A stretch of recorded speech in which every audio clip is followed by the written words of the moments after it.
Hello, roguelike fans. My name is Jake, creator of the Doors of Trithius, and we've had a good year. Thank you to everyone who supported the project. We're almost up to 500 reviews on Steam, which is amazing. We've had some awesome updates this year. The big one probably being faction warfare, where the game now has actual armies moving around on the map, claiming territory, creating wars. Then later on that year, we had Duranki Temple with this new boss, the Oracle. Later, the most recent update is the Nyrus Maw, this new dungeon event, this plant monster that can grow throughout the world. Lots of cool stuff this year. The big one that is still going on and what you can expect in 2025 is a continuation of the skill trees update. So in this version 0.58, we converted a lot of these skills into this skill tree format, where in the old version, this is like more than a year ago now, the game was very free in a sense, in that all the abilities were just kind of laid out in rows and you could just pick anything. And this had some benefits, but it also had some drawbacks where there wasn't a lot of direction what to pick. And so one by one, these have been converted to this skill tree format, giving you clarity on the different types of builds you can do and making the decisions make a lot more sense. And also having all these custom icons done. Thank you, Yokos, for all of these hundreds of icons. They're fantastic. These we're looking at right now are the non-combat skills. So the non-combat skills are almost done. What is next is all the weapon skills. So in Doors of Trithius, weapons are divided into a group and then subtypes. So blades has daggers, swords, axes, bludgeons has maces, flails, staffs, etc. And you level them both together and you can mix and match abilities from each. And all of these, I just showed swords a bit there. All of these are in the process now of being converted. So this is, 13 skill trees. To see how this fits into the roadmap, if you go to our website, doorsoftrithis.com, and click roadmap, jumping down to the bottom, weapon masteries, here you can see all of the weapon skills. So these are in game so far, which is the blade, swords, daggers, axes, bludgeons, maces, flails, staffs, range, archery, and arborism. All of these are getting new abilities. They're getting refreshed. They're getting turned into a skill tree. And 5 new entire skills are being added, which is throwing weapons, the final range weapon, pole arms, and then each of the subtypes in pole arms, spears, halberds, tridents. So there's going to be a lot of options in the Doors of Trithius on the way you want to approach melee combat. And you can kind of consider this like the foundational element of the game, where you want really good like base common abilities to mix and match with the other skill trees. For example, when we start adding magic, there'll be lots of ways to integrate magic into using with a weapon, the obvious one being staffs, but a lot of type of builds. And that's the goal here, have many options so that as we add more interesting and unique and flavorful skills such as magic, they will have plenty of ways to integrate. Okay, jumping to the skill trees.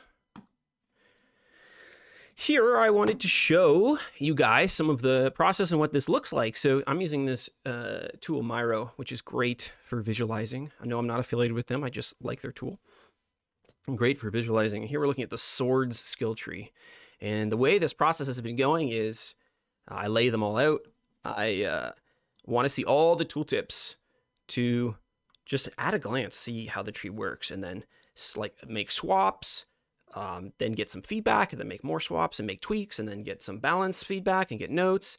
And so this process has been ongoing, and we're very far along. So you can definitely expect these skill trees start to come in 2025. One of the big changes that's going to be happening in this conversion is the introduction of upgrades. So where before you would have your ability, like here's an example, Duelist Advance, and you could upgrade Duelist Advance itself, and I'll show you actually in game. So if we go to like, for example, the 1,000 cuts and daggers, you can upgrade this and it'll do a little more damage each upgrade. You can upgrade it 3 times, 0 out of 3. But there was no way to upgrade it other than these, just the standard path. Ability level 1, 2, 3. There's just three possible tiers. Now, there's actually the 3 standard upgrades and unique one-time upgrades. So this Duelist Advance here, you can see, has Rising Tension and also Relentless Assault And these unique upgrades to your abilities will have a twist. It's not just more stats. They'll have something distinct that will make you really have to weigh the pros and cons. Do you want just more flat improvement on your ability, or do you want something that's more going into playstyle that modifies the ability? So in this case, Duelist Advance is an ability that lets you charge forward and then gives you some dodge. It's like a initiate combat sort of move. Excellent for dodge builds. Rising Tension will +1 duration per adjacent enemy. So now this is rewarding being surrounded. And then the other upgrade, Relentless Assault, is while the buff is active, reduces the cooldown by 1 on attack. So here you can see each upgrade provides like a distinct sort of playstyle where, like with Relentless Assault, you really want to start attacking once you move forward. With Rising Tension, you really want to move forward into a group.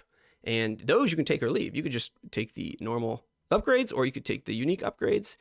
And hopefully, this provides interesting decisions and trade-offs where you can kind of go all in on the bottom of these trees, or you can save up and get this advanced sword like mid-game unlock, which unlocks the top of the tree. And a lot of the trees are going to have this sort of mid-game unlock where you can kind of go heavy early game or save up and try to go late game, where you get some very powerful abilities late game, but it does take time and it does take investment. And this gives a distinct flavor, I think, between like early and late game, like before you get the advanced swords, and then like after you get it.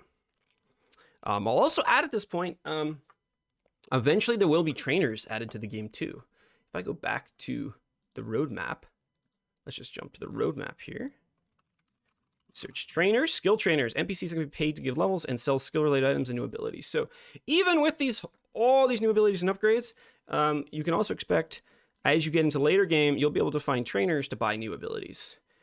And it's not fully fleshed out what they'll require. Possibly there'll be like mini quests or like requirements, like you need to have high enough swords for the sword master to teach you like secret abilities. But the hope is every time you play, you are finding new abilities in games, you're trying out new builds, and it doesn't play the same twice every time, that there's like enough in the world that you can just start over and keep experimenting if you want, or play the same character.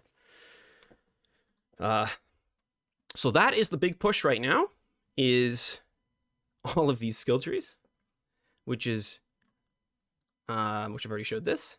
And on top of that is we have in development, and by in development, I don't mean just a plan. I mean, actually, most of the art is already done and it just needs some balancing. We have in development hundreds of new items. We're doubling the number of items in the game. So to this point, we're in version 0.5. About half of the final plan of weapons was done, which I'm calling tier 1 to 3. So 1 being the worst, and then tier 2, and then tier 3. So half of the weapons were in game, and then now the other half is being added, like all the late game items. And it's been a juggling act how to distribute items in the game, and that's one reason the second half isn't there, because you need to have the high-end dungeons to place the items, and you need to have high-end enemies to use the weapons on. Otherwise, they're kind of useless, and you need to have ways to get enough gold to even afford the items. So there's kind of this juggling act, and this is why I've taken more a gardening approach, trying to grow everything up at the same time. So we're at the point now where there's like enough game to get all these weapon trees solidified, and after that, it'll be time for some of the final dungeons, the final story. And I know you guys love magic. It has been taking a while to get there, and the magic skill trees will be next. Now, this is for good reason. Magic skill trees are last. It's because I wanted as much as possible of the game engine done, so before we do magic, so we have like the maximum amount of flexibility for magic, and like the most experience to really make these skill trees fun. And I'm also doing it in such a way, trying to plan for future modders, so that when the game opens up to modding, that the ability and mechanic system will make sense, so you can easily add new abilities and add skill trees and copy the approaches that we've used to implement all of these. So that's a lot of stuff. This is kind of just like a check-in video, end of year check-in video.